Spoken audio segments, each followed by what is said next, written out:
Hey guys, it's Dimitri. How are you?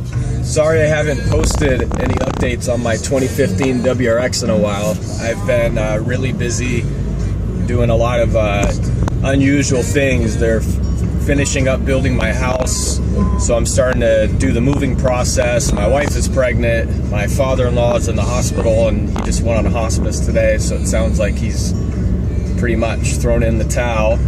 But I guess the circle of life, right? One goes out, one comes in. But I wanted to talk about the car real quick for a little bit. I did a little video about the performance impressions so far that I have of the car, and I wanted to follow up on that a little bit because when I say I'm disappointed with the performance, I don't mean that I'm disappointed in the car. There's a lot of things about the car that I love. I love the way the car looks. I love how, from the outside, I think it's a very attractive car. I know there's a lot of people out there, that regular car website bashed this car a lot and said that, you know, it looks like a Corolla and this and that.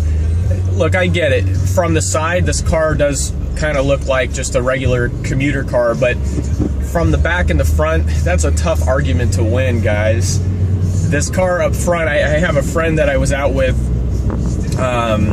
He's got, I don't know what year it is. I think it's either 2007 or 2008, but he's got an M3 that's really nice. And we were both backed into a parking spot, you know, coming out of lunch, and he saw my car and he was literally like, I mean, his car is aggressive as hell and is very sexy, and he basically made a comment and was like, wow, he's like, I'm surprised that the WRX looks so handsome these days. And I agree with that. It's a very comfortable car. You know, the suspension's definitely stiff, but I still like the way it takes bumps on the road. It feels very refined. I think I kind of alluded in the past to it kind of feeling like a European car a little bit. Those are all good things. It's very comfortable. I love these seats. I actually like the interior. I don't care what anyone says.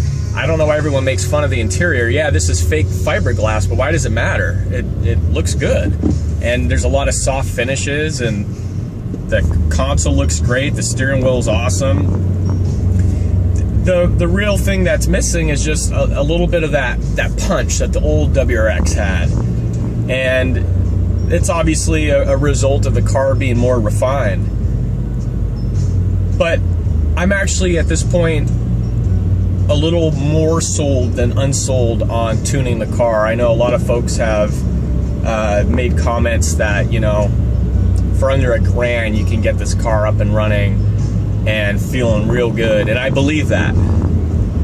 It's just going to be a question of, you know, do I want to risk the warranty? I'd love to hear more thoughts on that, guys. I really want to hear from people who have tuned their car, did some aftermarket bolt-ons, who have actually taken their car to service. I'd love to hear some stories there. I know every dealership's different, but I can tell you, on my last car, it was pretty strict.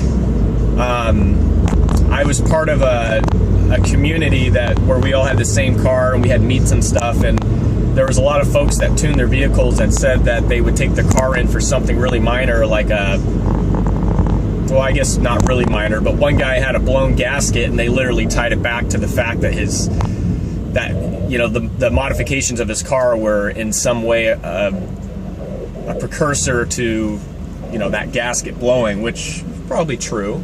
But I would just love to hear from the Subaru community, guys.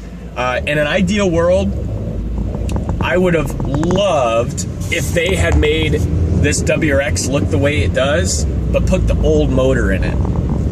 To me, that would have been the perfect world. You still have that Subaru rumble, and, you know, the torque curve is a little more rewarding. Definitely not as fast down low, but at least more rewarding. And guys, that's an important thing. But anyhow, let me know, you know, what you guys think or what your experience is regarding the warranty and doing aftermarket additions to your car, and I will update you guys when I'm closer to 2,500 miles. I've been trying to drive less because I put 2,200 miles on this car in 5 weeks. So if I keep driving it like that, it'll be an old car in the next 2 years. So trying to not do so many drives where I'm just driving for the hell of it. But anyhow, I'll follow up in about 300 miles. Hope all is well. Thanks, guys.